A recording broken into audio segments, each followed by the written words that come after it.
In the curriculum that I'm writing, I am basing the subjects off of problems that are in the world rather than subjects. So the traditional form of a classroom has subjects: philosophy, history, physics, math, chemistry, biology, physical exercise, all of these things. It's subject focused.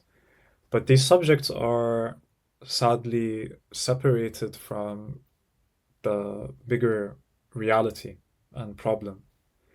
So I was thinking, okay, what are the biggest problems in life right now? So life, life is like let's say it's a problem. That's one thing. Okay, global warming, big problem. Climate change, we know. Okay, global warming.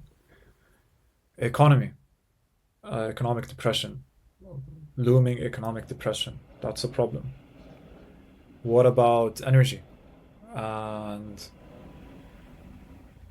what about consumption?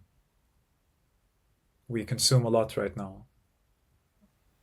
Mentally and physically, we eat a lot and we consume a lot of content. So that's a problem that we can see it. And I'm not saying this like it's a downright problem, but it's a problem. It's like it's something that we can solve, or we can like look at and be like, okay, we have an attention problem. That's a problem. We have a transportation problem. Like we need to go from A to B all the time, and we have ways to develop that. Okay, so how do we think about transportation? Do we take flights or do we take cars, or what possible other ways are there to transport? Okay, what if we look at history actually through the lens of each of these problems? I'm sorry for that sound, that's like my chair. We're just raising the arm a bit. So if we look at it like that, like just taking the problem of life and then like going through all of that, underneath life, you have the realities of doing your taxes, finding maybe a partner if you want to or not, how to have healthy relationships, the fact that you're gonna die. So that's a bit philosophical.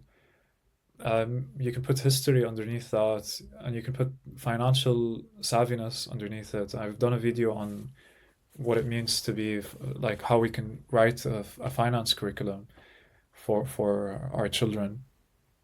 So these kinds of things, if we look at it, if we look at life as a problem, and we look at the set of things underneath this problem that we can then look at, then anything that we learn in the context of living a better life, solving the problem of life.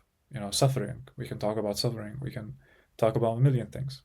If we look at global warming, and then we can look at economy. How is economy affecting global warming? How is money affecting global warming? How is energy affecting global warming? How is then, and then when you look at it a bit deeper, okay, how do we make energy? Then you go into the chemistry of making energy. But at a very practical level, this is how we're making energy. This is how we were making energy. This is how we could be making energy in the future. And then you take physics and chemistry together and all that. If I take a step back and go back to the problem of life, physical exercise it's not just PE on my table. No, it becomes like, let me understand what health really means. Let me see how it's like to be around old people and so on. If we look at the economy, how are we going to break it down? How is money moving within the economy?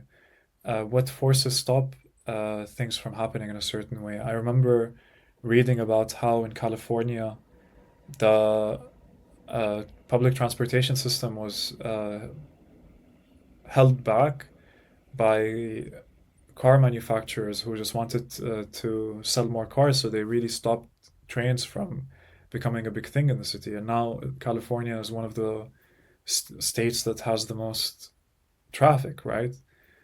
So like these things are real, how people stop certain things because of certain reasons and so on. And we need to teach these things to our children within real context.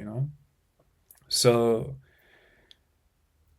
um, when I'm writing this curriculum, I'm not, of course, I don't know every single problem that's relevant in the world, but I do know that I want to find some kind of solution to those problems and to be able to know how to think towards these solutions. Because a kid that's 10 or 15 or 18, by the time they're 30, 35, 40, they're the people that are going to be solving the world's problems, not me. And I need to make sure that they're the ones equipped to do that, because that's the best way to protect them, actually. And to make sure that the future doesn't go in a crazy direction, because come on, it can easily do so. So, yeah, uh, that's one of the fundamentals of the curriculum I'm writing, so that everything that any child learns, they learn within context.